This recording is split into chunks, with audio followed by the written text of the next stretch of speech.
Directors Meeting of Community Transit. And Rachel, if you could take the roll. Thank you, Chair. Councilmember Kim Daughtry. I am present. Thank you. Thank you. Mayor Christine Frizzell. Present. Thank you. Mayor Joe Marine. Here. Thank you. Councilmember Jared Mead.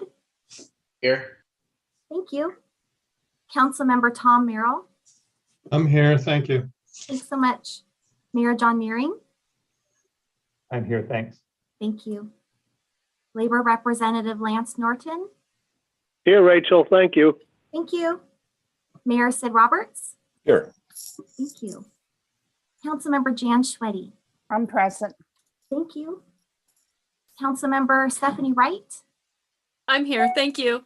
Thank you. Chair, that concludes board member roll, and we do have a quorum. I'll quickly take count of what alternates we have in attendance. Councilmember Gallagher. I see you. We see you, Councilmember Gallagher. I'm not sure your microphone's working, but we see you here on camera. Gotta get the mute button first. Great, thank you. Do we have Councilmember Nearing or Councilmember Payne? Present. Oh, thank you. Mayor Thompson? Mayor Matsumoto Wright? Here. Thank you. Chair, that concludes roll. All right, thank you very much, Rachel. Okay, we are going to start with a public hearing, but before that begins, Chris Simmons is going to provide us an update on the 2022 through 25 Title VI program. Mr. Simmons. Thank you, Mayor. I'm going to wait for Rachel to bring the slides up here. Okay. Great. Thank you, Rachel. Could get me to the next slide.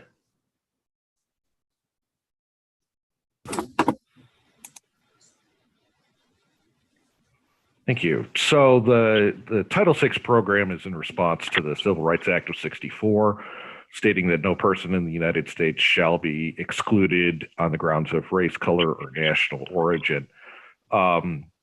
This program response is a requirement on us as a federally assisted agency, and we have to conduct this program review every 3 years and submit it to the FTA. Next slide.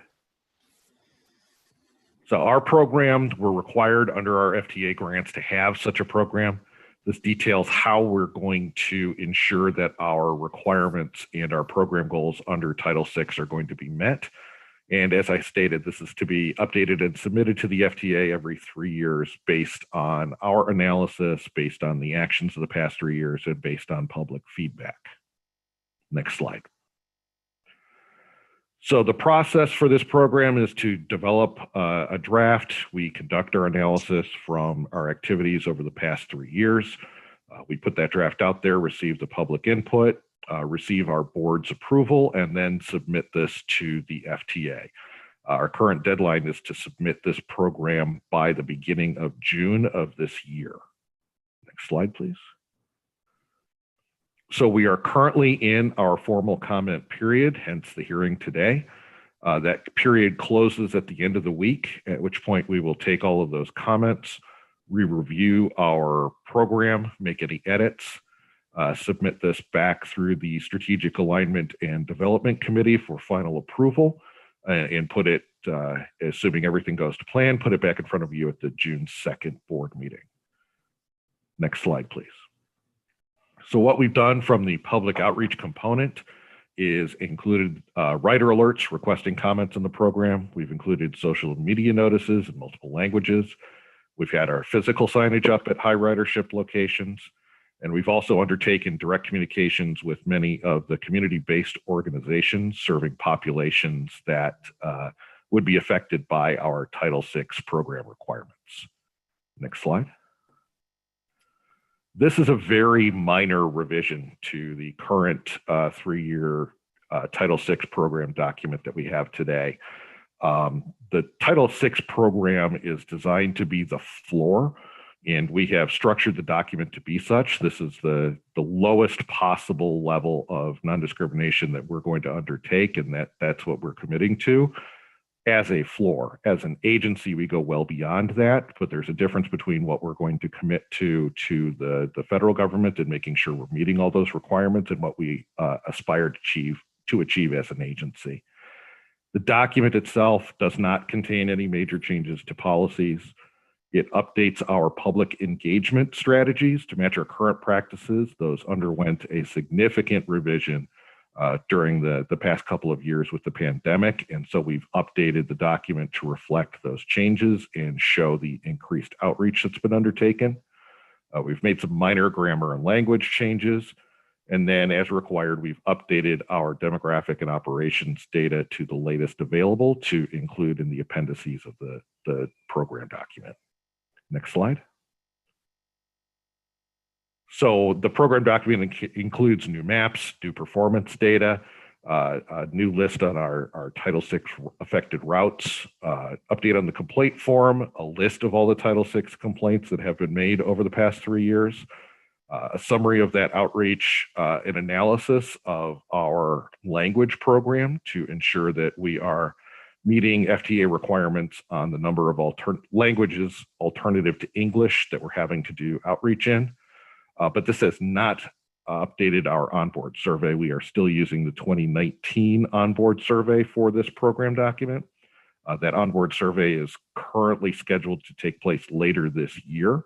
And so the next time this is updated, it will be using the latest onboard survey data available. Next slide. And with that, I'm happy to answer any questions you might have about the program. All right. Well, thank you, Mr. Simmons. Is there any questions we have currently? Mr. Kim Dutry. Thank you, Mr. Chair. So Title VI routes. Could you explain to me what a Title VI route is? And the basis of my question is, why is not every route a Title VI route? So in our definition, those routes are the ones that serve predominantly communities or have a significant percentage that would be affected under populations covered by Title VI. That's not necessarily every route in the system, but it is quite a few of them, especially for commuter routes and local routes. There's actually a percentage analysis that's contained with that. I believe the program document includes that information as well. Okay. All I'm right. surprised that in light of what's been going on in the United States lately, that that's not perceived to be inadequate.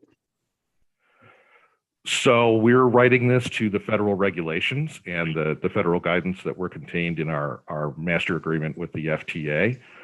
That has not been updated to this point. Obviously, Okay. that's again the floor that we are committing to, but certainly not what we intend to achieve with all of our program outreach and necessary communications. We go well beyond what we're committing to here in this document. Thank you, Chris. Councilmember Schweini. Yeah, I have a curiosity question. I noticed, and of course it's me asking this, that discrimination against sex is not mentioned. Is that covered under another title? My understanding is that that's not covered under a different title under federal rules, which is who this program is submitted to. Obviously, that's not something we're going to undertake or we hold as an agency as something that is acceptable, and we handle that through our own processes. But at this point, the federal language that has been passed down to us through our agreements does not cover sex. Whoa, okay, thank you. And yeah, remember the Title VI, 1964. All right. Any other questions? Okay. We don't have any written comments. We'll continue to collect those and through to our June meeting. And Rachel, do we have anybody signed up to actually speak? Mr. Chair, no one signed up in advance, but it looks like we may have an attendee who's raised their hand. Okay. And we'll bring that. Must be on your Mr. screen. Ewing, we'll bring him over Okay. to make comments. All right. Thank you. And let's see if I can see him on my screen here. All right, Mr. Ewing, are you there?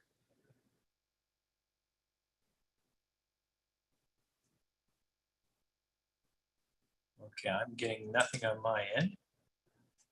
Doug Ewing? Oh, there you Can are. Can you hear me? We can. Okay, thank you for your time. I did submit a written comment for this meeting. I was signed up for jury duty. I did not learn until this morning that I did not need to attend today. So now I was hoping I could make this my time to also provide comment. My issue is, Mr. Ewing, before I have you go too much further, is this specifically about the Title VI or is this? I hope so. I hope so. Okay, all right, go ahead. By virtue of some ruling that included religion as one of these Title VI aspects, there was a ruling in your documentation that I looked at. My issue is that your community, your agency's participation and sponsorship of Easter parades and Easter egg hunts, I believe, is discriminatory to people who are not of the Christian religion. I understand that many good people consider Easter to be totally secular, not religious. That was a hard one for me to understand because to me, it's obviously religious. The only religion that celebrates Easter is the Christian one. I have for years been trying to get my public school district in Snohomish and the Snohomish Chamber of Commerce to have a spring parade instead of an Easter parade. What I'm asking you as an agency is to give an unmistakable statement to the community that you are inclusive of all. And by doing that, you will no longer participate, sponsor, or be there in any way if an event has Easter or Christmas in its title. I'm hoping that you also have my written comment because I did submit it in time and was told it would be part of this meeting for Title VI. I apologize if you do not consider this a Title VI issue, but I was, as I say, relying on one of the footnotes that I clicked on your website that indicated at the federal level that they considered religion to be one of the Title VI. All right, very good. Well, thank you, Mr. Ewing. And we do have the written comment that was shared with the board ahead of time. They have that, and we will acknowledge that during our next, which is our public comment section as well. Is there anybody else that would like to speak specifically to the Title VI portion of the public hearing? And we will have public comments right after this, if it is not to do with Title VI. All right, Rachel, you seeing anybody? Mr. Chair, I do not see anyone. Thank you. Okay, then we will, I'll take a motion to close the public hearing. So moved. Is there a second? Second. All right, it's been moved and second. It's discussion on closing the public hearing. All right, hearing none, all in favor say aye. Aye. Is there any opposed? All right, none opposed. All right, that'll pass unanimously, which will take us to our public comment. Thank you very much, Chris Simmons. And on our public comment, we did have two written, one by Mr. Ewing, which you heard just speak, and then also from Joe Kunzler. And we didn't have anybody, again, other than Mr. Ewing, who spoke publicly just now. Is there anybody coming up that you see, Rachel? This is your opportunity to speak to the board. You just raise your hand. Mr. Chair, we're not seeing anyone Okay. raise their hand. Thank you. All right, thank you. So we will move on to our presentations. Rick Ilgenfritz, you have our service awards. Mr. Chair, we have had one, but we've rescheduled it due to a scheduling conflict, so we can pass on service awards for today. Okay, well, perfect. We will then move on to our 2024 Phase 2 outreach. It's been a while since we've heard from Chris Simmons, so let's have him do that. Thank you, Mr. Chair. Again, Chris Simmons. I am the manager of system planning, so this more or less falls more into my role, although the Title VI program lives with my group as well. We're giving you this presentation today as an informational briefing. as our public comment period for the 2024 network plan is currently open through the end of the month. Next slide, please. So our goals for today's presentation are just to give you that update on our redesign project and provide an overview, and I do mean a brief overview of the 2024 network that is currently out and accepting public comments. Next slide. So this is a slide I believe many of you have seen already, but under our agency's goal of travel made easy for all, we have 4 service goals with this 2024 network redesign. The first is that we are going to connect our bus network with the light rail network coming north from Seattle to Linwood. That's respecting everybody's investments in our transportation infrastructure. Second goal is to expand access to frequent services. We intend to provide more frequent services and provide access to them across our service area. The third goal is to adjust to the changing market. That's not just an adjustment on pandemic travel, but also to adjust for the infrastructure opportunities and how that will change how people travel throughout our communities, but then also change for us as an agency as we continue to reform and redo our network in order to take advantage of better travel options for Seattle and therefore provide more opportunities for more frequent local travel here in Snohomish County. And finally, we have focused on equitable access throughout our service design. That means both hearing from marginalized communities, so communities of color, communities of alternative languages, low-income communities, those communities that have been traditionally strong transit riders, but historically have not participated strongly in design efforts to help us meet their needs. We focused again on what their needs are and have tried to find a way to meet many of those needs in this network redesign. Next slide.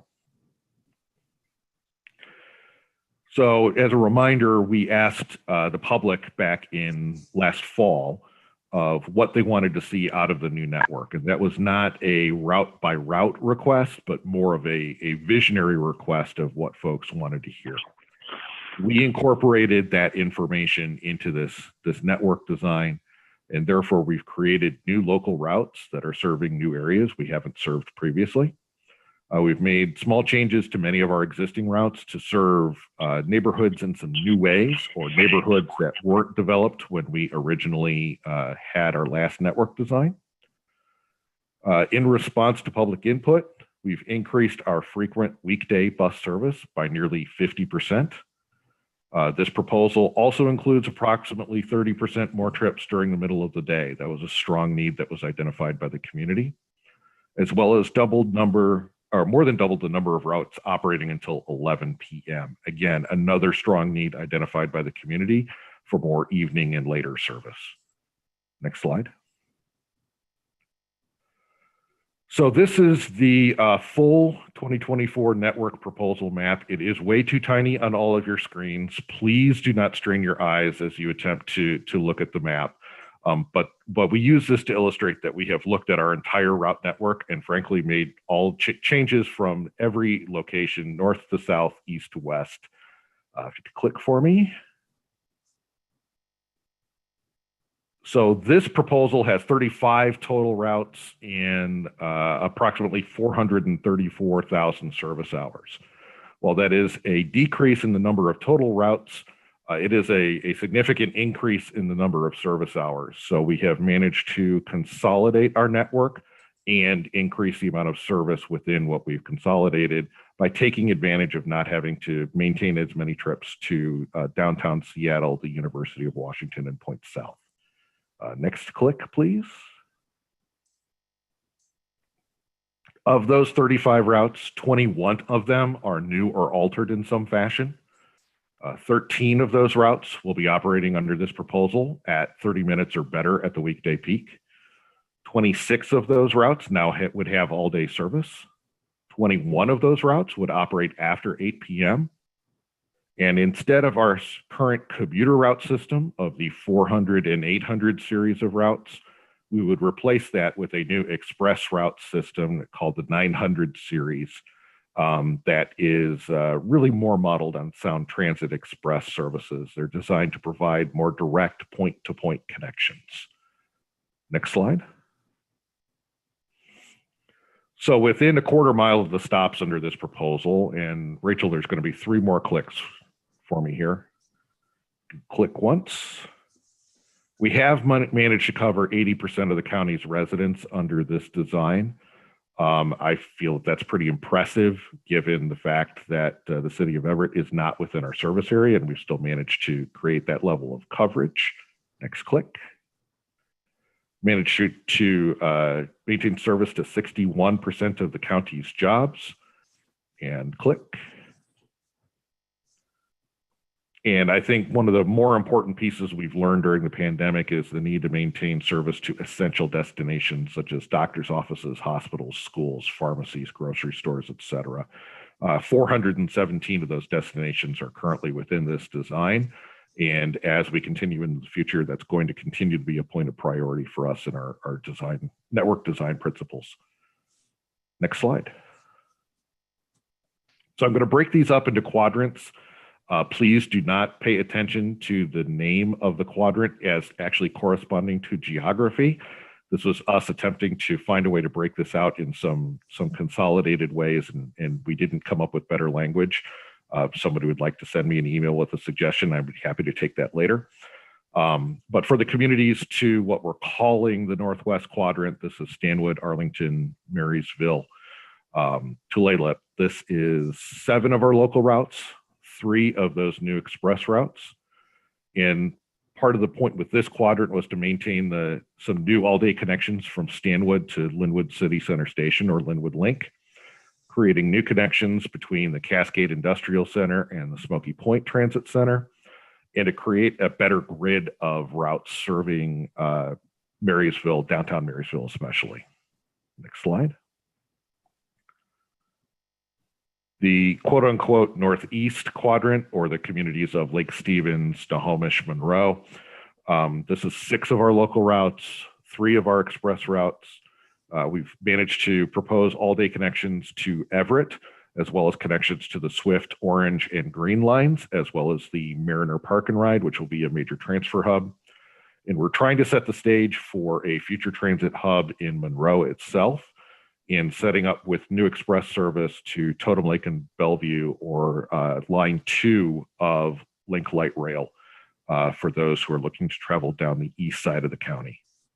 Next slide.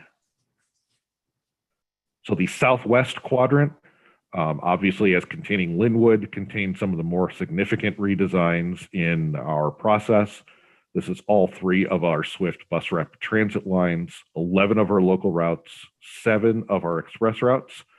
And we've tried to create lots of resilience in the system. And what we mean by that is that customers will have a number of different travel options to be able to reach their destination. They're not going to be dependent on a single line. And this is really where we're building the foundation of a future all-day frequent network. One of our constraints in this process, as I think we've heard over the past few months, is ensuring that we have enough coach operators to be able to activate this system. If there are any in attendance who are interested in becoming a coach operator, this is generally my pitch to take a look at communitytransit.org/jobs for the requirements there. We need coach operators to be able to activate this network and to get more frequency. And this is where we're trying to start building the process from. We're also making new east-west connections here to try and create more resiliency between Mill Creek and the Bothell and Canyon Park areas, with areas to their west. Next slide. The Southeast Quadrant, Mill Creek and Bothell, most specifically, this is the 2 bus rapid transit lines of Swift, Orange, and Green, 5 of our local routes, 2 of the express routes. And here we've concentrated on new connections to Linwood Link and the Ashway Park and Ride, making sure that our Swift, Green, and Orange lines have connections so that the folks in individual neighborhoods are able to connect with those rapid transit opportunities.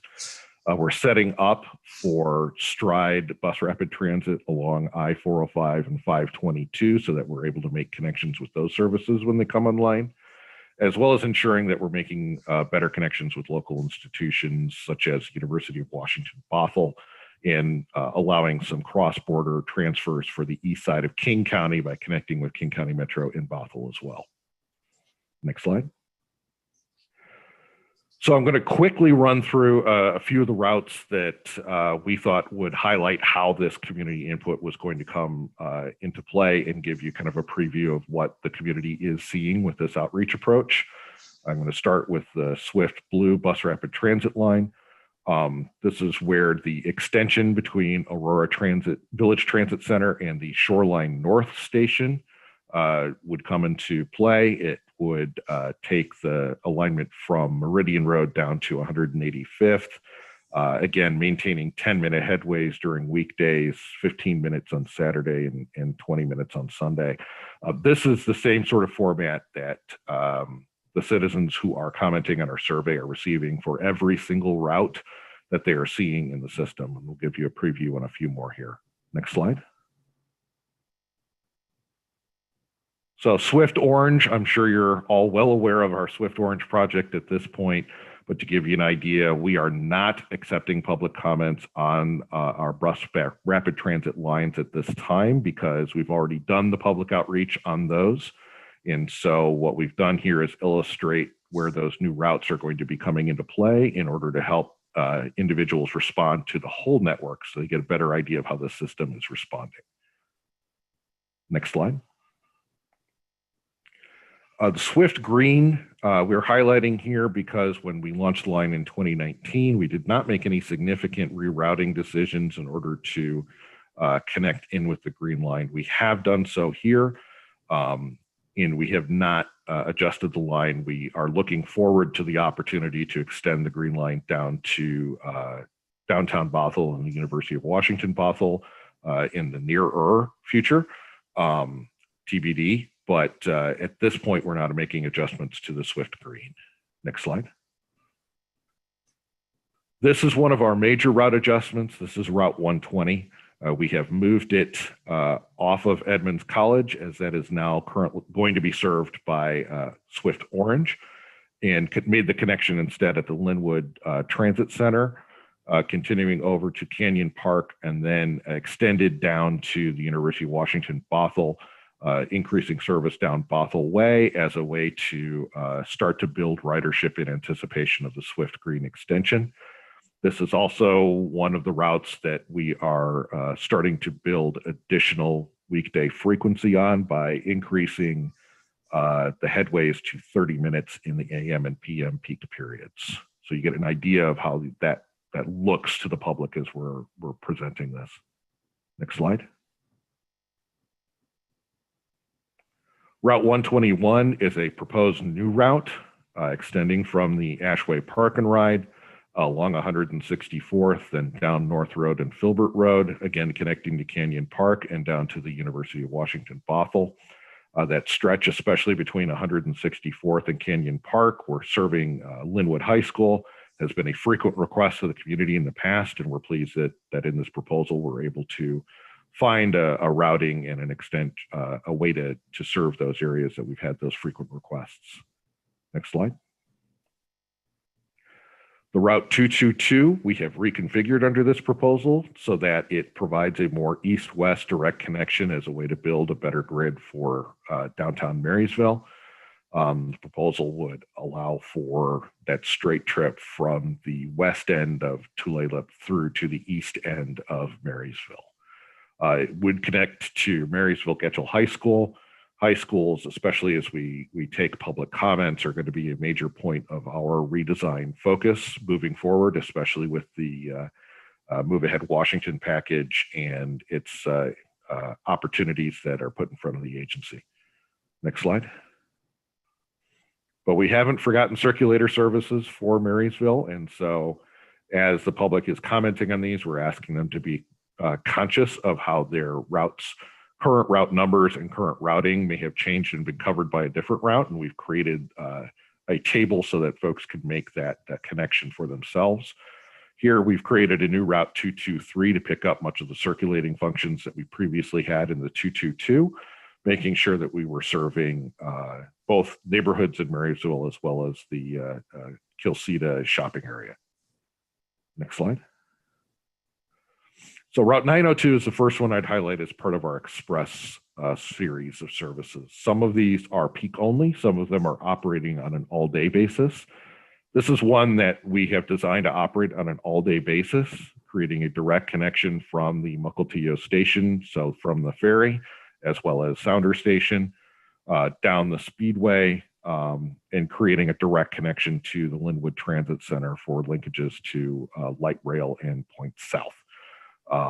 This is an all-day bidirectional route operating at a 30-minute headway with additional connections to the blue and orange lines for additional transit throughout the community. Next slide. This is one of the other routes that we have proposed and are very interested in public feedback on. This is a new express route between downtown Stanwood, the Stanwood I-5 Park and Ride to the Smoky Point Transit Center, making a stop in downtown Marysville, the South Everett Freeway Station for connections to Everett Transit and Sound Transit, and then down to Linwood Link Light Rail. Very interested in how the community would be taking advantage of this sort of a route, and in our conversation with the jurisdiction level staff, they have been very interested in the sort of opportunities this might afford them. Next slide. Route 906, this is a place where we are looking at ways to cover areas that we had covered under the commuter services previously to respond to this new network. So this is a 30-minute peak only route to create connections between McCollum Park Park and Ride, the neighborhoods on the east side of Mill Creek, and then down to Canyon Park Park and Ride for further connections. Next slide. And the 908 takes a similar approach, only creating a connection from downtown Snohomish to Snohomish Park and Ride, through to the Monroe Park and Ride, and then down 522 all the way to Bellevue Station for connections to Link Light Rail line number 2. We're interested in this and what this means for connections to downtown Bellevue as a job center, but we're also interested in the community's input to see if they are interested with further connections into downtown Bothell along this routing. So we'll be paying a lot of attention to how the community responds with input on this route to ensure that this is actually where we're going to end up. Next slide. And so where we are in the process is in this phase 2 outreach period. This is the first time that the community has had an opportunity to respond to individual routes and really give us feedback on the what's in it for them principle of a route design, which is exactly what we need.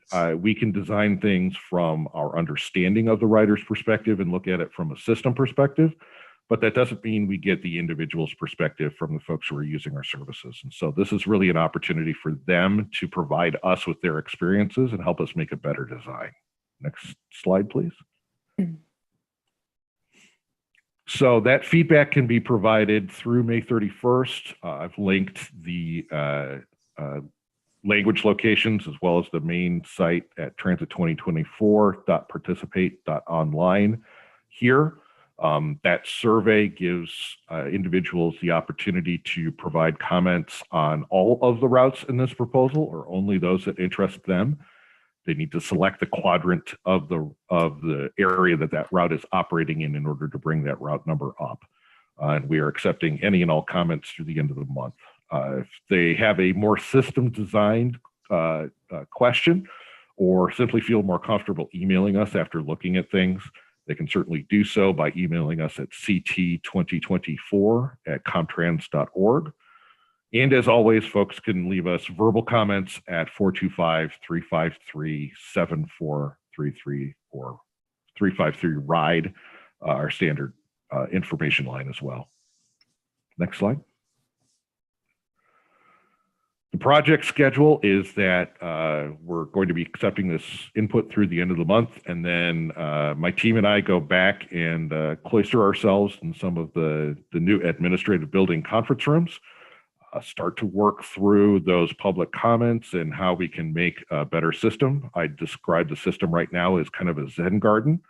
It has a lovely pattern associated with it, with lots of different routes, but the way I perceive that Zen garden, the way the public might perceive that Zen garden are two completely different things. And so we want to make sure that when we put those lines and actually put them in concrete, that they're actually working and being perceived the way that we're intending them to, and that work the best we can come up with for the public. So we will go back and make that effort this summer. By the time we hit the August to September timeframe, we will be coming back to you and the board for some final discussions on what that route design would look like. And we are targeting that you, the board, would then be in a position to adopt this draft network at your December meeting of this year. At that point, it becomes incumbent upon my team to take that network and find ways to transition from where we are today to where we intend to be with Link Light Rail opening, with the idea that we would be coordinating with Sound Transit and Metro Transit and others to make sure that we have that system in place when we get a final Link opening date, and have the network in place to take advantage of the opportunities coming to us from Lingwood Station, Montlake Terrace Station, and Shoreline North, or the 3 stations that we're going to be able to connect to as a network. Next slide. And that's not just where we're going to end up. I mean, we have a number of opportunities coming forward from 2024. If things are not working in this design, we're not going to sit on it and wait for something else to come at us. We're going to continue to change. We're going to continue to adapt, and we're going to try and continue to make our system function better for our citizens moving forward. We have plenty of opportunities with other projects, as you're going to see later on the agenda today, to create better services and look at new service designs moving forward from now through the foreseeable future. And with that, I'll take your questions and comments. All right, thank you, Chris. Anybody have any questions? Yeah, Councilmember Payne. Thank you, Chair. My question of Mr. Simmons is how many, who would I contact to find out how many residents of Edmonds have interacted with this survey? As it's still open, that's a little tough to tell. If you shoot us an email at that email address I listed, ct2024@comtrans.org, myself and our team in communications could get back to you with that information. Thank you. I'd love to know that, because I don't know how broadly disseminated the survey. I know that we have some transit junkies in town, but I don't know how broadly disseminated accessing this has been. People have seen it. So I'm aware, and I'm glad to elevate it, because I want to make sure that they see what's going to be coming our way. Thank you very much. Thank you. Mayor Roberts. I was just going to say that there's a lot of excitement about 905 in Stanwood. I just have to say it kind of got out on social media, and a lot of people were really pretty pumped about it. So, I mean, just the thought of having one bus that you can take from Stanwood south without getting off and changing is it's a good thing. So we're very excited. Thank you for thinking about us up there in the Northlands. Yes, that is very nice. As much as I like the Marine Frizzell run as well, that looks like it's going to be good. Councilmember Schweddy. Oh, I just had a comment. The city of Arlington put out the request and all the links in our weekly newsletter that goes out to everyone. So hopefully we will have a lot of participation from Arlington. That's a good idea. Mr. Elgin Friends, do you have questions about the runs? No, I want to know if we're going to be coming to Ballard. I'm just want to add to Chris's response to Councilmember Payne with a little more commentary. We do a fairly aggressive and broad-based outreach campaign to promote the survey and the opportunity to participate. We use all of the social media channels you might expect. We have a significant customer list that we email to, and we promote the opportunity to participate in virtual online settings, and also by canvassing at our park and rides. So if there are places or channels through the city of Edmonds that you'd like to provide those links and those opportunities for people to connect with us, we can follow up with you after the meeting to make sure that you're able to provide that information to your citizens. That would be wonderful, because I know that your presentation to our council is coming up pretty quickly, and I'd like to get the presentation to come in before the conclusion of the survey. So that would be wonderful. Love to have that information. Thank you. Great. And Councilmember Payne, we've set the bar pretty high now after Mukilteo. Rick is expecting applause when he's done. So just putting that out there. All right. Any other questions? Be glad to do it. Perfect. All right. Thank you very, very much, Chris. Excellent job. And that takes us to our construction market analysis director, Jean Beardsley. Okay. Or Jerry, I'm sorry. Well, that's okay. That's okay. Thank you and good afternoon, everyone. That was a great presentation. Hard to follow.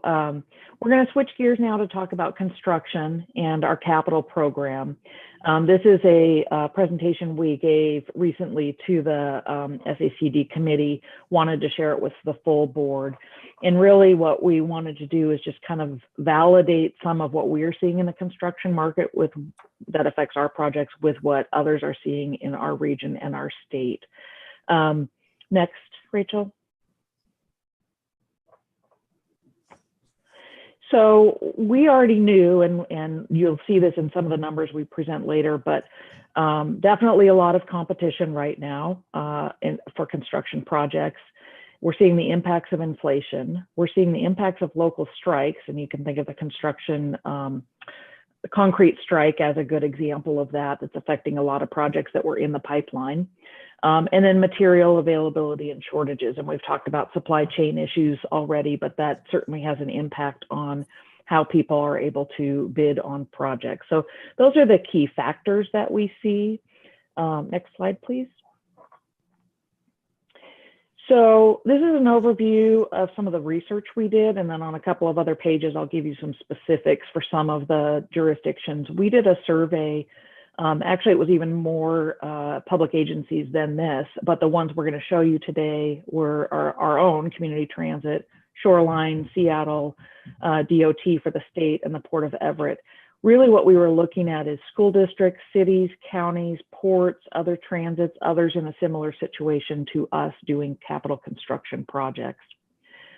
For the data in the spreadsheet or in the PowerPoint, we have about 44 projects total. What we saw was an average overbid of 25% above the engineer's estimate. So let me explain that. We do for all of our capital projects an independent engineer's estimate so that we have an understanding once we do receive the bids about where we thought, based on our expertise and our consultants' expertise, where we think the project should come in price-wise, and then can use it in comparison. When we see a capital project coming in over, we then have a number of options in terms of how to deal with that if it's over the estimate. So for the average, it was about 22%, but some well over that. I think it was DOT that had over 108% increase over their engineer's estimate. And I'll give you some examples. Next. So first, to community transit. In the time period from last June until March of this year, we had 2 projects out to bid. So they should sound familiar to you because these are projects that make their way to the board for approval. Both large capital projects, both related to 2 of our highest priorities, right? Base expansion, which is the admin building, and then also our SWIFT network, which is the Orca project. For both of those, we really did come in at about an average consistent with what we were seeing elsewhere, which is 22%. We have some other projects in the pipeline, and we'll be looking at those and reporting back to you when we have more information on them. But this is what we had for this time period. Next. So for City of Seattle, they have more projects, 13 projects. I should say these are not all building projects, right? So some are more public works related. It really is a variety of projects. You'll see that with some of the other jurisdictions as well. We didn't try to sort down to the finite piece of constructing a roadway or a capital building project. The state has seen an average of 17%, but they've seen even more, or this is the city of Seattle, has seen even more variety. So as much as 63% over the engineer's estimate. Next. I should note with that fine print, and you'll see it on the state slide as well, we're not going to go through each one. We really just want to have the data in case you want to dig into it further. Port of Everett just had one project, but I think is a good local area to be looking at. And for that project, they were about 28% over the engineer's estimate. Next.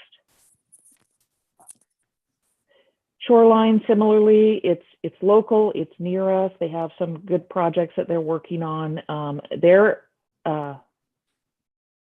go back. Other way. Sorry, Jerry, can you tell me which direction I'm flying a new ship here in my new office. So oh, okay. Now So it's got a little crazy. move through the cities, the jurisdictions.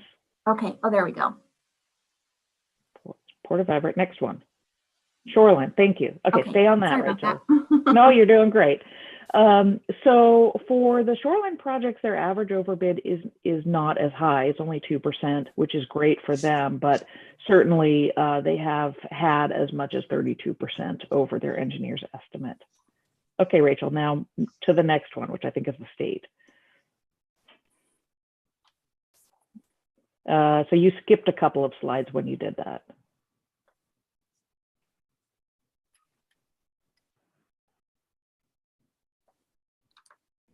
I'm waiting to see the state slide. There, nope. Oh, okay. So let's leave it with that, but we did have some data from the state as well, who have a broader region, and they were also seeing large swings in their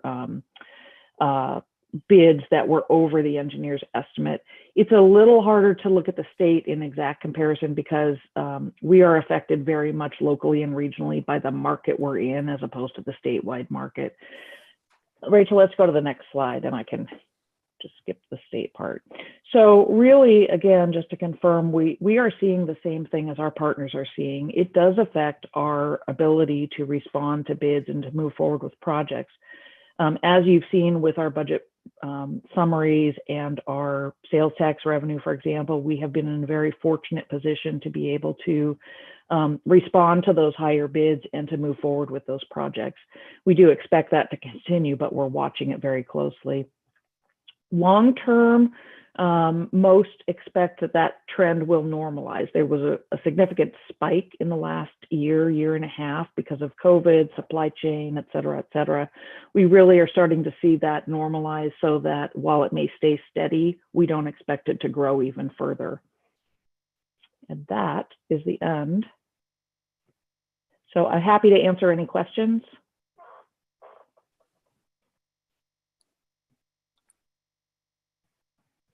Okay, thank you very much. Okay, Joe had to leave. And so I need somebody to remind me how I see everybody so I can see their hands up. Is there anyone who can tell me how to do that? Oh, wait a minute. There's a view here. I can help council members. Okay, I just go to the view, and you're probably going to select gallery view. To yeah, see I everyone. did. Okay. Okay, I did. Thank you. Sorry about that, but I don't ever have to use it. Anyway, the next item on the agenda is the Chief Executive Officer's report. And you can have as much time as you would like, Rick. Thank you, Madam Chair. I appreciate that.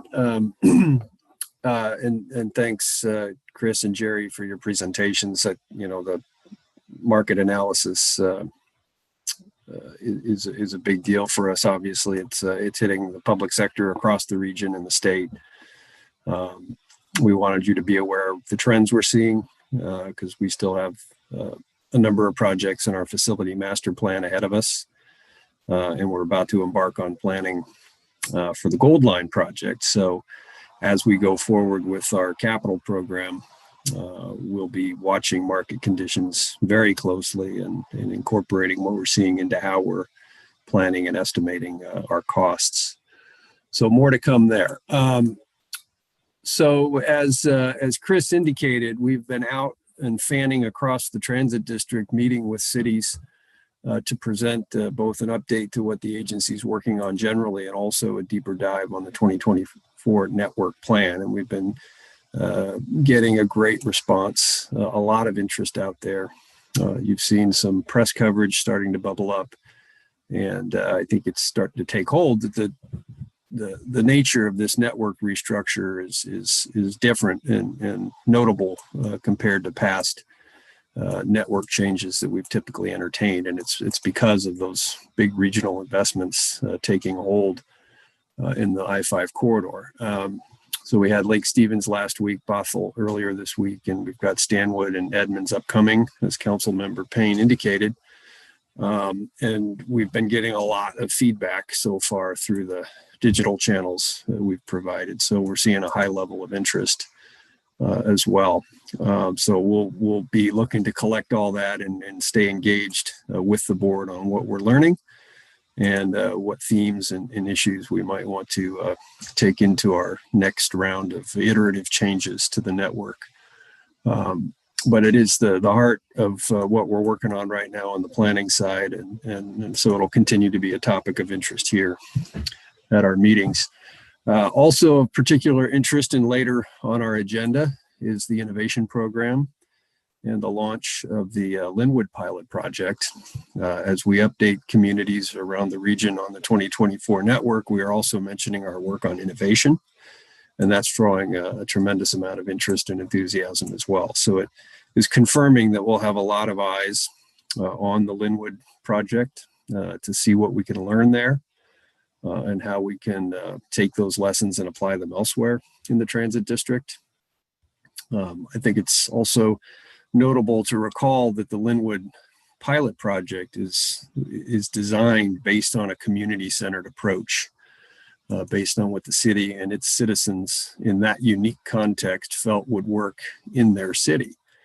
And so as we think about how we scale this program into other areas, our intent is to engage with other communities in a similar fashion and design innovative approaches to service based on what the leaders and the citizens and other places see as workable in their communities. So it's still very early in the process. We're about to launch our first pilot and see what we can learn. And we're very excited to move forward into this new area. It's also important to note that this is an issue that has a high level of interest from our labor partners. And we've been in very close communication with our labor partners about this and made it clear that we want to engage them as we go forward in evaluating what we learn in the Linwood pilot and other pilot projects and work with them to chart how this could become a new service in our inventory of products that we offer the public. So we, of course, will keep you updated on that as well. Other news out on the external front, probably the biggest news regionally is that the Orca Next Gen system will be going live May 16th. So this Orca reader that you see over my shoulder here probably isn't even there anymore because we're installing new equipment and getting ready to go live with the system that will build on the success of the Orca system that's been in the works or operational for the last 15 plus years. We're shifting from a stored value card to an account-based system that will give customers access in real time to change value on their accounts through a website or a smartphone app that will really bring that system forward in terms of functionality into a state of the industry technology. This is a big investment and a big deal. I think the board's aware of that, but it's over $100 million in 5 years in the works to get to this point and transition to a new platform. Wow. So it really does respond to the needs of our customers and the whole region to provide that trans-jurisdictional seamless experience for transit users. Current Orca cards will work during the transition phase, and we are communicating with our customers in a coordinated fashion with all of our transit partners within the region. I want to flag in particular the work that Tim Krobuck and his team have done on this project. It's been moving very slowly and deliberately behind the scenes for a very long time, led by Rob Jensen, Tim's project manager, and a whole team of folks within the agency. And I think they're due a great deal of kudos for getting the technology and the system ready to launch. So thanks to them and their leadership and their excellent work. We're very excited to see the system get up and running. Rob's here, Tim's here. I would pause there to see if board members have any questions about the Orca system going live before moving on.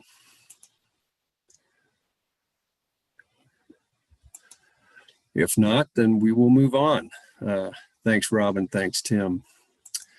We had our next meeting, our second meeting of the Everett Community Transit Joint Policy Committee on April 13th. Continue to make good progress, grounding the policymakers and the staff and the issues that we need to work through, sort of the history and the evolution of service and business practice by both agencies, and how the process would move forward if the city of Everett ultimately did decide to call for an annexation vote. So we're getting some of the foundational briefings and substance on the table to inform our technical work going forward. The next meeting of that group will be in early June. We've had a lot of emphasis and focus here over the past few months on safety and security in the field. I'm pleased to report that we had another week-long emphasis exercise on the Swift Blue Line last week, and also last weekend held our first round in our regular series of employee focus group conversations about safety and security in the field. So we are seeing some initial positive signs, as I've reported before. We've now done this twice, 1 week in March and now another week in April. We've got another week-long emphasis campaign scheduled for later this month. And the early indications are showing that we're getting a good response in terms of the data. When we are in the field with an emphasis exercise underway, we're seeing pretty dramatic decreases in the amount of incidents that are being observed and reported by our staff. It's anecdotal at this point, but it seems to indicate what we hoped would be the case, is that increased presence out in the field during the evenings is having a strong deterrent effect. So that's positive. Our labor partners are also following all of this very closely, and we're very much engaged with them on this. We'll be looking forward to working with them to fashion scheduling and resource approaches going forward to be able to sustain the effort. Councilmember Daughtry, you asked a question last month about the costs for these interim measures, and we're in the process of gathering that up and aggregating it for the last two emphasis efforts and the one upcoming in May. So we will provide that information as soon as it's pulled together. Mark's here as well. I will pause there to see if board members have any questions or comments about those efforts. I would like to say something, Rick. I can't tell you how much I appreciate the fact that you are going out to the city councils and talking to them, giving them information. Personally, I report out to my council every month via email, but going to the city councils and talking to them has absolutely been great. The other thing I was wondering, with the Orca cards, is there any way all of the board could be together and be walked through what that looks like and how it works? For the new system? Sure. Yeah, with the new system, as opposed to us getting out there all on our own. Of course, we could bring Rob to an upcoming meeting and give the board a presentation on how the system will work and how the user functionality will work for individual users. That's no problem at all. Okay, good, especially if we get back in person next month. Thank you. Okay, anything on safety before I move on? Great. Hearing none, moving to a couple other quick hitters before I close. Recruitment efforts are picking up. We've put in place our recruitment incentive that the board acted on a couple of months ago. We are fanning out and attending multiple job fairs. We've done a virtual job fair recently with day and evening sessions. And the evening session in particular was very well attended. And we're starting to see a fairly decent response to recruitment efforts. Although, as you know, in your own jurisdictions and talking with your own employers, it is an extremely tight labor market out there and continues to be so. And we are competing not just with other transit agencies, but with every transportation logistics type company and employer out there that you can imagine. If you drive along Artisan Road, you'll see recruitment signs out there for Amazon and Aramark and UPS and, not in addition to CT and TransDev. So we'll continue to push forward on that and keep you posted on how it's going. Want to thank the board for its engagement in the workshop in April. We got some great feedback and direction on the zero emission study. We're moving forward on planning some peer visits to see how some of our partners are using the technology and planning their investments into the technology. And we are going to tee up our analytical efforts to model our service network using battery electric and fuel cell buses. So that information gathering and modeling and analytical work will continue through the course of this year and take us to the cusp of beginning to devise some options for the board to consider at the beginning of next year. So that was super helpful to have the workshop, and now we've moved into that next phase of intensive capital work, planning work. Quick hit on our friend COVID. We're seeing cases rise around the county. We've had 4 cases already this week at CT in the month of May. A little bit unusual. You're all aware that the federal mask requirement lapsed on April 19th, somewhat abruptly, but the regional transit agencies pivoted pretty quickly to coordinate our response to that, and have been continuing to provide masks on board the service while communicating that masks are optional. What's changed in the last few days is that the CDC has essentially indicated that we're now in code yellow in terms of case growth, and they're now counseling that people wear masks indoors, including onboard public transport of all kinds. Dr. Spitters held a press conference just the other day in which he echoed that guidance and recommended that folks, use good judgment. And he recommends that people also follow that CDC guidance and use masks indoors. So we are coordinating with our transit partners to communicate that guidance and stay coordinated. We're moving toward masks optional messaging to masks are recommended to make sure that the traveling public knows what the public health guidance is. And of course, we're continuing to provide masks on board the service. So that will bear watching. And I know you're all seeing it in your own jurisdictions. Just wanted you to know that we're continuing to track it. And then wrapping up on a fun note, we have completed our move into the Cascade building.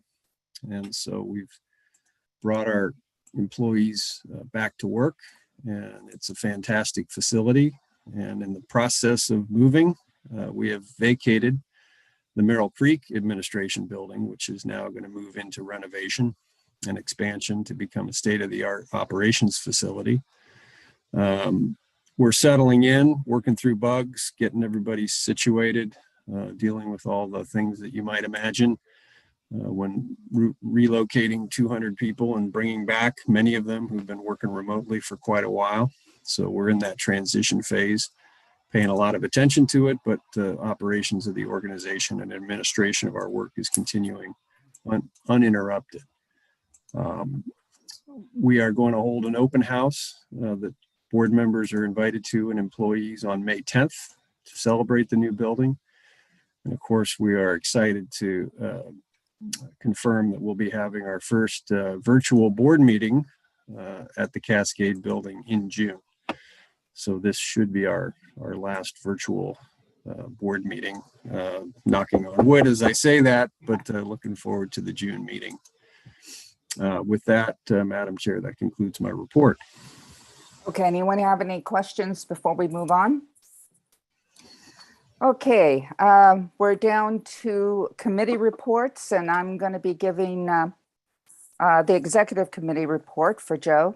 The executive committee met on Thursday, April 21st. Council members Merrell, Daughtry, Mayor Marine, and I attended. The committee reviewed and recommended 2 items for the consent agenda. Resolution number 07-22, revising claims and damages agent address. Resolution 09-22, revising schedule and location of regular board meetings. There are administrative updates due to the new location of the agency's administrative offices. The CEO provided his report. The next executive committee meeting is scheduled for May 19 at 11:30. And now for Strategic Alignment and Capital Development Committee, Councilmember Merrell.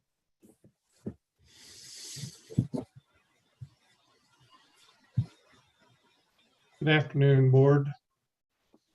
Bring that up. The Strategic Alignment and Capital Development Committee meeting was held remotely over Zoom on Wednesday, April 20th, 2022 at 2 p.m.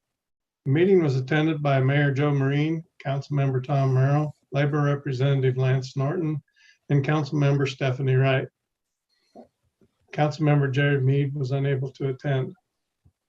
The committee reviewed and forwarded 3 action items appearing on today's board agenda.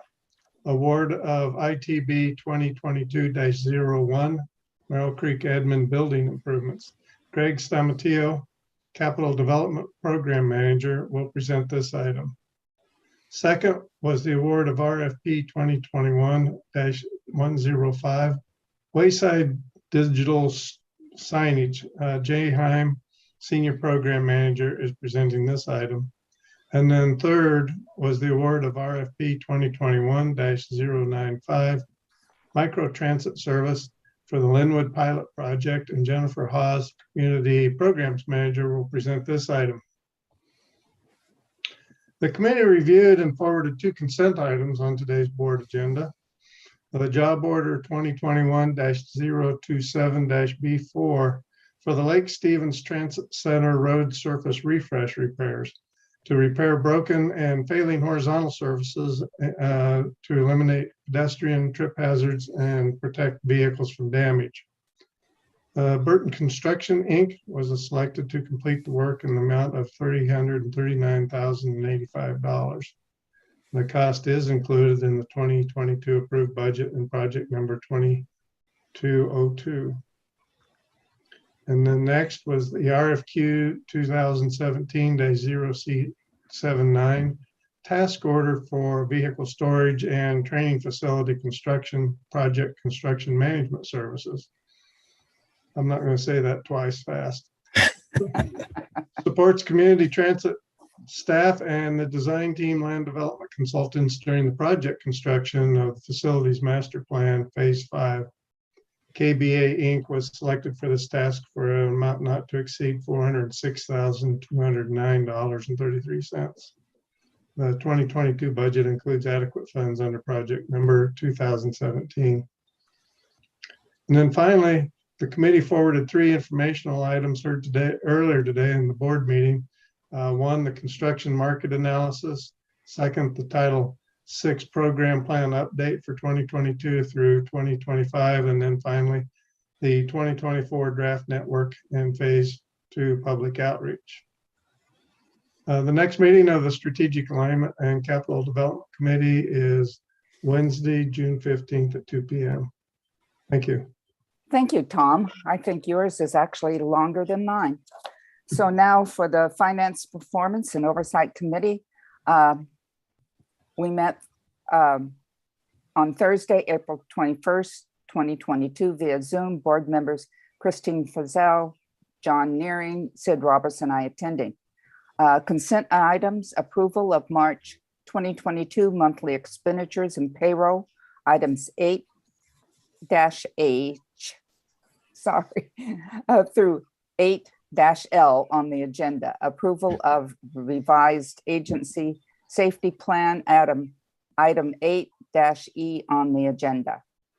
Action items, resolution 08-22 mid-year budget amendment, item 9-10 on the agenda. Reports for the sales tax report that I always love to get. On March 2022, community transit collected approximately $13.7 million in sales tax revenue. This is approximately $900,000 more than budgeted. March sales tax collections reflected purchases made in January 2022. Diesel fuel report for February 2022. The budget team continues to closely monitor fuel costs as world events and market conditions have led to significant increases in recent months. Year to date through March 2022, community transit paid an average of $3.31 per gallon for diesel fuel compared to the 2022 budget amount of $2.40 per gallon. This is a negative variance of 91 cents per gallon. The staff has submitted a mid-year budget amendment to the Board of Directors with a request to use funds from the 2022 fuel reserve, which will cover any additional budget needs. The next Finance, Performance and Oversight Committee meeting is scheduled for 2 p.m. Thursday, May 19th, 2022 via Zoom. So we're down to the consent items and agenda. Do I have a motion for approval or are there any questions? I'll move approval. John. Second. Okay, all in favor? Aye. Aye. Aye. Okay, thank you. So now we are down to action items. And the first is the award of the ITB 2022-001 Merrell Creek Building Improvements. Greg, and I'm sorry, I'm not going to be able to pronounce your last name. No problem. Yeah. Good afternoon, board members. Greg Stomatio, Capital Development Program Manager. Our team is excited to be close to starting another construction project within the Facilities Master Plan program. Quick thank you to both Dan Jerome and Larry Daubenmeyer on our capital team and Rhonda Walgren with our procurement department for their roles in getting this project to this stage today. Reminder, the Facilities Master Plan program is a 6-phase multi-year program that will modernize our facilities and provide added flexibility, capacity, and ultimately service for Snohomish County. Within the Facilities Master Plan program, we have just completed Facilities Master Plan Phase 1, the Cascade Administration Building, on schedule and under budget, and are progressing towards 40% completion on Facilities Master Plan Phase 3, which is the expansion of the Merrell Creek Maintenance Building. The contract I'm presenting to you today is a construction contract for the renovation of the Merrell Creek Administration Building, also known as Facilities Master Plan Phase 2. This project will renovate the Merrell Creek Administration Building from its prior use of our administration headquarters to a new transportation operations headquarters that our coach operators will report and dispatch from. Upon completion, this facility will house transportation operations, the call center, and the SWIFT ambassadors. One quick note, the design parameters of wellness, growth, light, flexibility, and openness used in other projects of the Facilities Master Plan program were also used in the design of this project. An invitation to bid was led on February 1st with 5 bids received on February 28th from local general contractors. The bids range from approximately 16.2 million to approximately 21.9 million, with the 3 low bidders all within 3% of each other. An independent cost estimate was completed by a professional estimator for $13.3 million. After reviewing the bids, our team has determined that Forma Construction Company is the lowest responsive and responsible bidder. Although Forma's bid was approximately 21% above the engineer's estimate, the total bid price is considered fair and reasonable, as the variance from the private estimate is consistent with an analysis of the regional market conditions as presented to you earlier by Director Beardsley. And also that most of the bidders were within a competitive range, as I discussed prior, the 3 low bidders within 3% of each other. The project is accounted for in the 2022 budget and includes adequate funds under Project 2002. It is our team's recommendation that the Board of Directors authorizes this contract. Thank you. I'll remain if you have any questions for me.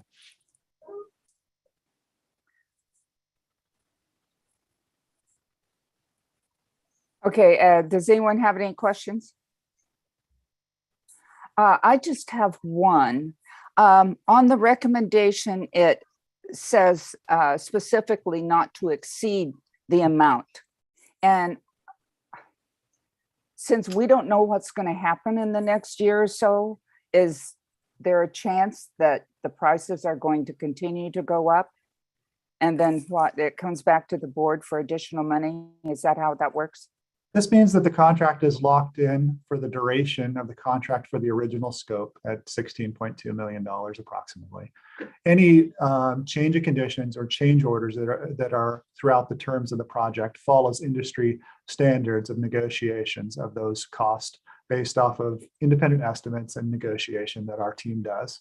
So that part is separate, but the original contract scope is locked in for the duration of the term of the contract. Okay, thank you. Hope that answers your question. Yes, it does. Anyone like to make the motion? Madam Chair, I'd like to recommend sorry. the Board of Directors authorize the Chief Executive Officer to execute contract Forma Construction Company for not to exceed amount of $16,252,802. Second. Okay, all in favor? Aye. Aye. Aye. Okay, motion passed. Okay, our next action item is award of RFP 2021-105 Wayside Digital Signage. Jay Helm, you're on. Thank you very much and good afternoon. I'm very pleased to present this action item, award of RFP 2021-105 Wayside Digital Signage to the board for consideration today. Christopher Silvera is enjoying some very well-deserved PTO, so I will be flying solo, providing some context for this item. Next slide, please. So a little bit of background, a passenger information display, or PID, is a fancy word for digital signage. This technology allows our agency to communicate key information in near real time with riders without requiring them to have a cell phone, laptop, or a similar personal device. Our Swift stations and select transit centers are equipped with this technology, greatly enhancing the customer experience and providing an equitable digital experience. Our current passenger information displays, implemented as far back as the Blue Line and in service across transit centers and Green Line stations, are now end of life. Additionally, while the technology was great back in the day, they are rather limited compared to modern equivalents, only presenting next departure time and single line of text. As we heard from Congresswoman Del Bene at the Orange Line groundbreaking, we need to be building transit for the next 50 years, not the last. And next generation digital signage is a big step in the right direction. Next slide, please. So as with any technology change, we wanted to find a vendor partner that could fulfill our needs and right-size the solution for community transit. To that end, we completed a number of actions over the past 2 years leading to this presentation. In 2020, we held a number of digital signage pilots where we brought 4 vendors on board to try out 2 to 3 signage technologies each, get some hands-on learning, and actually deploy those on site for evaluation of efficacy.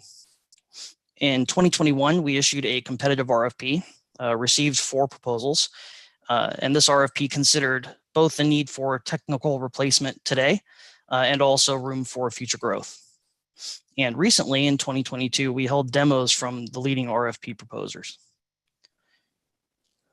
This work has really culminated in our recommendation to award the contract to Message Point Media of Alabama to equip the agency with this next generation digital signage.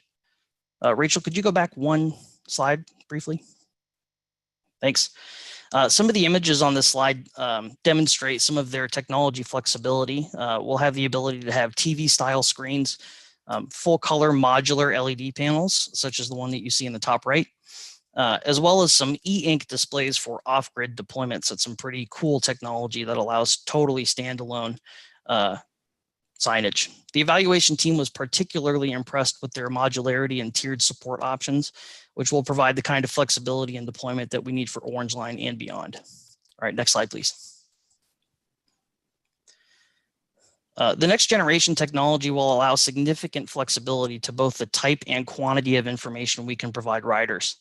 Not only will we be able to provide next bus information as we do today, but we could also include information such as campaign level communications and PSAs.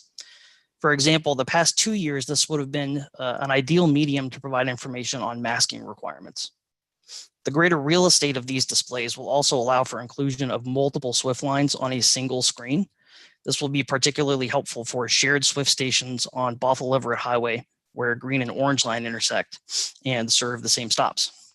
This space will ensure that we can relay information for both lines simultaneously in an easy to consume manner. Orange Line stations will also include a new digital kiosk superseding the existing paper posters that we have at stations. This will allow us to provide similar system level information and expand into into additional key items such as station maps, local maps, or other wayfinding elements to help orient riders and assist them along their journey. Our intent is to stitch together the trip making process for passengers with consistent, comprehensive wayfinding signage that will help them complete trips with little to no planning. We want to make travel easy for all with this implementation. Next slide, please. So a little bit about the timeline and deployment. The majority of this signage investment is tied to the SWIFT program. Replacements for the end-of-life systems mentioned earlier may occur as early as next year, followed by the Orange Line deployment in 2024. Gold Line is targeted to start in late 2027, and Green Line will be expanded in the not too distant future. Next slide, please. So wrapping up with this information, we recommend that the Board of Directors authorize the Chief Executive Officer to negotiate and award RFP 2021-105 Wayside Digital Signage to Message Point Media of Alabama in the amount not to exceed $5 million for the full contract term of 4 years with 3 2-year renewal options. Thank you, Jay. I am thoroughly impressed. Does anyone have any questions for Jay? I have one quick one. Will we be the first transit agency to do this in the state? So there are digital signage vendors that are providing similar type displays for King County Metro, but the specific technology that we'll be implementing with the full color LED style signs, we will be the first, to my knowledge, in this region with this level of flexibility and technology. Okay, fantastic. So can I get a motion? I recommend that the Board of Directors authorize the Chief Executive Officer to negotiate award RFP number 2021-105, Wayside Digital Signage to Message Point Media of Alabama in the amount not to exceed $5 million for the full contract term of 4 years with 3 2-year renewal options. Second. All in favor, say aye. Aye. Aye. Any opposed? Okay, motion carries. Thank you, guys. Thank you. Like I say, boy, that I have too many IT people in my family, and that I'm going to share with because I was super impressed. Okay, next action item is award RFP 2021-095 Micro Transit Service Linwood Project Pilot Project. Jennifer Haas.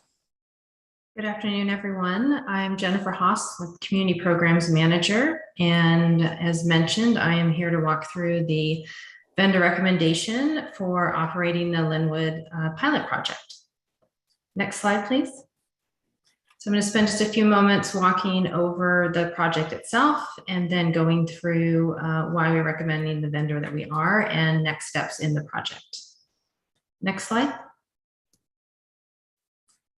Quick project overview. As we've discussed before, Linwood was selected for this pilot project to both improve local mobility and then also to connect to future transit services. We have both the Orange Line starting and then also Link coming in 2024. Microtransit ended up being the selected option for that area, that Alderwood area, the map you see off to the right there, after a very extensive community needs assessment and outreach process that extended over about 18 months. And it involved many community businesses along with residents and those traveling through Linwood itself. This project is included in the agency's transit development plan and is also a priority in our 2022 adopted budget. And one very important element about this pilot is it is truly that. It is a test for us to learn and decide going forward and help us actually determine how we operate something like this in the future. And even if we choose to operate it, that's the nice thing about a pilot. As we learn, if it's not successful, then that is something that would not move forward. So while this is a new for our agency, it's very exciting to be able to try something that's different and see how it works.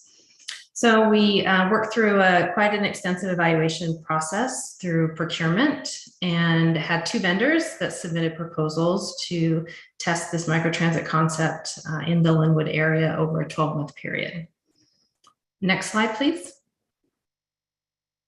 So the vendor that we are recommending is MedStar. They are located in Yakima. They have a 36-year history of providing transportation services. They were also selected based on just a high level of local leadership. Their CEO was very involved through the whole process, the whole procurement process, from our pre-solicitation workshops to actual vendor interviews, high level of engagement. The culture of MedStar is also grounded heavily in safety and customer service, which of course is a very important focus point for us during the pilot. Much of that is based on the high amount of service they offer to non-emergency medical transport services, but they also do offer and provide several different microtransit services locally and nationally. Closest to us is with Pierce Transit. They have provided their microtransit service, which is called Runner, for the past 3 years. And they also have their own technology solution through a phone application, which they provide as part of this on-demand service, and also a very proven call center background and experience in that area. And it was also beneficial. They were also the lowest cost proposal, even though that was not of course, the only deciding factor. Next slide. So if this recommendation does move forward to adoption at today's meeting, the next steps will be bringing the vendor on board, either late this month or early in June, and then starting through an extensive service design and community outreach process, which will take us through most of the summer and into early fall. During that time period, we'll be looking at obviously how do we stand up this new pilot service and get it ready for our community in Linwood, and then have a target launch date of late Q4 this year to get this out to our Linwood members. Next slide, please. And before I wanted to go into the recommendation, I also wanted to mention, as stated earlier in the meeting, we have been in recent conversations with our union members and are hoping to have a collaborative process through this pilot in our learnings and be able to share learnings and share what we're seeing as far as performance and metrics, and really open up this experience for everyone throughout the agency, because again, it is a testing and learning environment, and we want that to be open to everyone so we can all learn together. So the recommended motion is that the Board of Directors authorize the Chief Executive Officer to negotiate and award a contract to MedStar Transportation in an amount not to exceed $1,012,930 to operate microtransit services for the 12-month pilot period. And I'm happy to take any questions. Okay, thank you, Jennifer. I see Kim has a question. Thank you, Madam Chair. Jennifer, how are you doing? Thank you for coming and joining us today and giving us this presentation. I do have a question about who is designing the actual route? So is this a collaborative effort between us and the vendor, or are we doing it all ourselves and then they're just going to provide the services? So as a collaborative process, Rachel, would you mind going up to this, I believe the second or third slide that has the map? That would be great. I can answer that question maybe a little bit better. So essentially, this was the map we used when we did community outreach to give people responding to our survey a sense of where we would be operating the service. So the shaded area is kind of essentially the zone that anyone could request a ride to be picked up or dropped off in that area. And we designed it knowing that we have some flexibility when we actually do bring the vendor on board to help us shape that, fine tune it a little bit based on vehicle capacity and efficiency of the service and making sure we meet wait time targets. So while this may be probably 85% of what it looks like, there's still some opportunity to make some changes, but that will be in partnership with the vendor. So that's a great question. Thank you. And the other question I have is the vehicles are being supplied by the vendor? Yes, correct. And the name of this system is going to be what? And how's the branding going? That's a great question. So we're right in that process now. Our marketing team is actually working with one of our consultants to, we actually had just community focus groups yesterday to start talking about messaging with people that live right in this area to get a sense of what they respond to, what type of naming categories and naming conventions make sense, because that will help us decide what best to call this service. So that's all in the works at this time. And then part of the scope of work for the vendor is to propose to us the best types of vehicles that make sense based on the final routing. So it could be anything, you know, from like a paratransit size vehicle all the way down to potentially like what we currently see as a van pool size vehicle. Okay, thank you. Thank you. Yeah, thank you, Jennifer. You just answered my question. I'm not seeing everybody, so is there anyone else with a question? Do you see anyone, Rachel? Okay, can I get a, Madam- oh, yeah, go ahead. Oh, I was just going to make a motion. Oh, okay. I have a question. Okay, just a second. Go ahead. Okay, I don't understand this. I asked about it at the committee meeting. So there were 42 firms that submitted down to 9 contractors. Is that correct? There were 2 proposals that we received. I didn't hear you. What? So there were 2 proposals that we received from vendors. We had several inquiries, I believe over the 35, but actually only 2 submitted full proposals. Okay. The last line, almost last line under the status, the price offer for microtransit service revenue services was lower by $555,823. So MedStar was over $500,000 less than what TransDev submitted. Is that correct? Correct. TransDev's proposal was a little over $1.5 million. Okay. Did they not know going into this what the budget was on this service? It was $1 million. That was the grant, right? Yes, we did give them an idea of what the grant amount was, yes, in the original information. And yet, a company that we are currently dealing with, that's TransDev, submitted over $500,000 proposal when they were told that this is limited to a little bit over $1 million. Is that correct? So we did not put in the language that was limited to $1 million. We said that there was $1 million to fund the project, but we did not put a limitation for the solicitation process. This was fully grant money. Correct? We do have the $1 million grant funds, and then we also have, we had set aside $300,000 in local funds if we needed to for the project. Oh, I didn't know that. I didn't see that anywhere. Am I correct? I didn't see that anywhere? That was not included in the memo. Why not? Hello?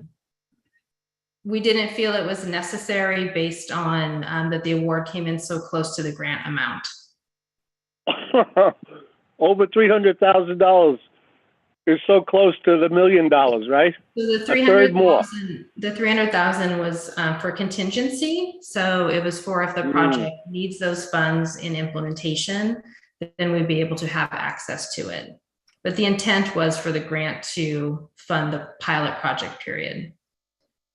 Oh my God. Okay. All right. We're dealing with so many multi-millions of dollars anymore that 300 and some odd thousand just goes by the board. And all right. Thank you for your explanation. You're welcome. Okay. I don't get it. I swear to God. Okay, be sure and mute, Lance. So Christine has a motion. Yes, go ahead. Yes, I do, but Stephanie squeezed in there too. Go for it, Mayor. All right, thank you. I'm very excited to recommend this motion to the board. I recommend that. Sorry, I jumped the gun. I'm excited too. Sorry. How could you personally be excited about this? I don't understand that. I recommend the following motion. I move that the board of directors authorize the chief executive officer to negotiate and award a contract to MedStar Transportation in an amount not to exceed $1,012,930 to operate microtransit services for the 12-month pilot period. Second. All those in favor say aye. Aye. Aye. Any opposed? Okay, motion carries. Yeah, I'm excited to see how all that goes. And I'm excited to see what kind of transit they end up with, you know, whether there's enough people that it's larger or smaller, whatever. Okay, next action item is to approve resolution number 08-22, 2022 mid-year budget amendment. Mary Albert. There you are. There you are. Hello. So I thought Rachel was going to put the resolution on the screen. Rachel? Yes, just one moment. I'll pull that up. Thank you.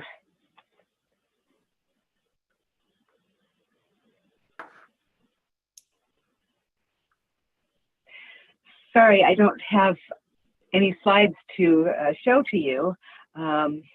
It's a fairly basic resolution, resolution 08-22, amends the 2022 budget for a variety of reasons listed in the memo. The following items are being requested for adjustment. Sales tax.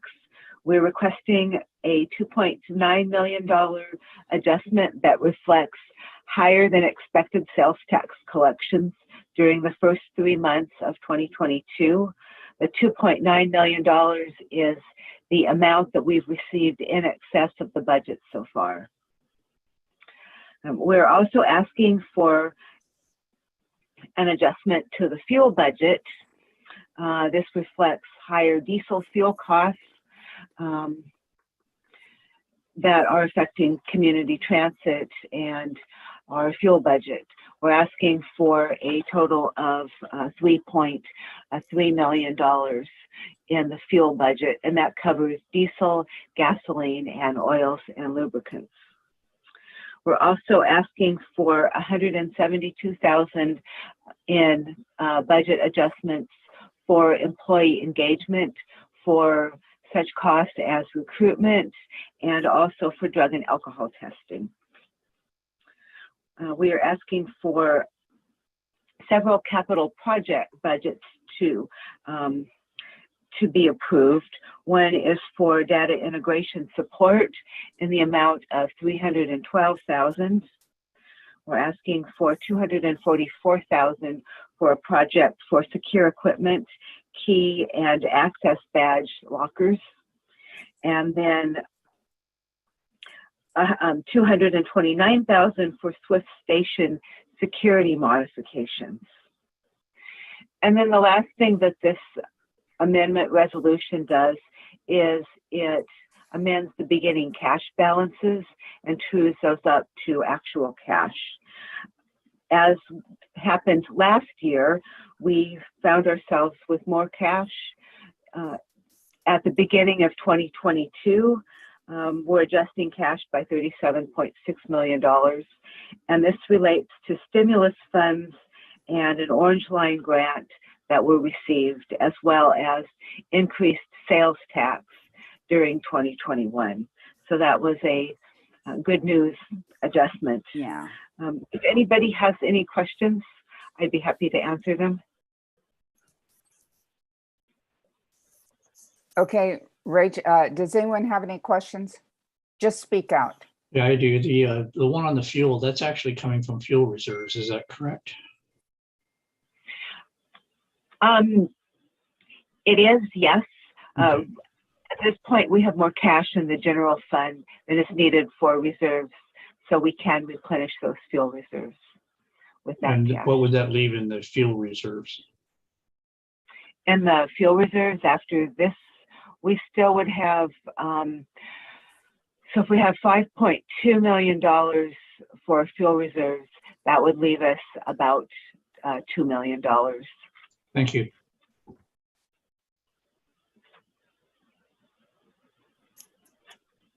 Jan, Okay. I've got a motion for you if you're ready. Okay, good. Yes. Okay, I go right move ahead. that the Board of Directors approve the proposed amendments to the 2022 budget as presented in resolution number 08-22. Second. Okay, all in favor, say aye. Aye. Aye. Any opposed? Okay, motion passes. Okay, that was the last of our action items, and the next item is Chair's report, and I know we have an executive session, so I'm going to be really speak as fast as I can. Kim and I have been serving on the Transportation Policy Board, and we spent the last 2 years developing the transportation plan that was finally passed by the Executive Board and will go to the General Assembly the end of this month. Last summer, I spent 8 months on a special committee that worked on the criteria, and a lot of things were changed.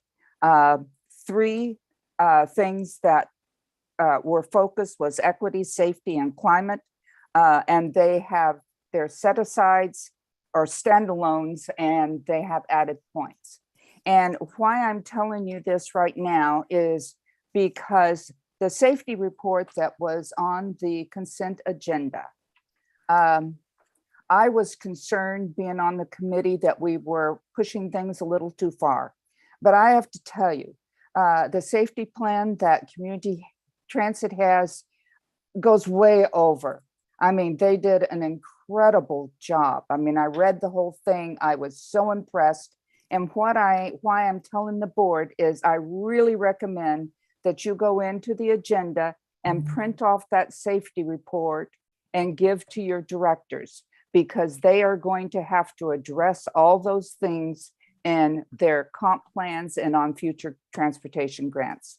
So while you have the chance and it's up there, I would certainly do that. I'm going to. Anyway, okay, board communication. Anyone have anything? Do we want to go through the list of everybody? Or do we want to go right to executive committee? Okay. If we go to executive session, do we go back to the email we got with that, or is someone going to move us there automatically? We'd go through the email. So we go back to the email we got and go in. Okay, Right. okay, thank you. Okay, we'll see you guys in a few minutes. Just wait, we can announce the subject of the executive session and how much time and when it's going to end. Oh, okay, sorry about that. Well, we're looking at 10 minutes and it's for labor negotiations. And 10 minutes would be 4:55. Right. Okay, Yeah. we'll see you guys in a minute.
executive session in progress will be extended for 5 minutes.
You can proceed at any time. Oh, okay. Sorry about that. It took me like 3 times to get in. It kept sending me someplace else. So is there any other business that needs to be discussed? Any of you? Okay, fine. Then we are ready to adjourn. Hopefully we'll see all of you next Tuesday. And thank you for your time. Long meeting. Well done, right on the dot. Yeah.